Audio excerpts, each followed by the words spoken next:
My child's picky eating is my biggest concern. I don't know what to do. They will hardly eat any foods, they won't try new things, and I feel like I've tried everything. I want you to know you're not alone. Most of the parents that I end up working with as clients have truly tried everything. Many of them have even tried OT or feeding therapy with very little success, or the success has taken a really, really long time.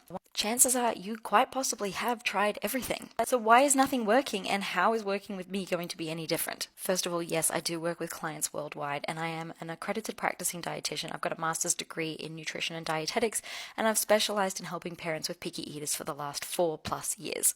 I also work with children that are diagnosed with some kind of neurodiversity like autism, and I also work with children that have ARFID, which is avoidant restrictive food intake disorder, and it's relatively new to the eating disorder world, having only been categorized as an eating disorder for the last 10 years, and oftentimes most doctors don't know very much about it or don't know how to diagnose it. In fact, in the last year, my practice has really changed from having only a couple of kiddos that are neurodiverse to having more than half. In fact, it's probably closer to about 70% at the moment who are neurodivergent. You're still asking me, Talia, what is missing from my meal times if I've tried everything? When I start working with a new client, I spend some time gathering information about what they have tried in the past, including if they've been to any therapies before, and how, not only what they've tried, but how they have tried to implement it.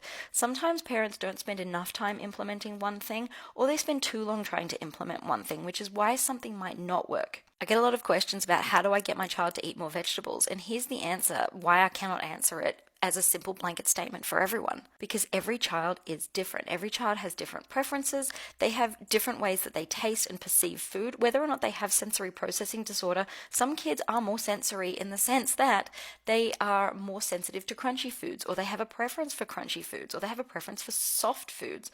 And so I have to work with each child where they're at based on their likes and dislikes from what the parents tell me.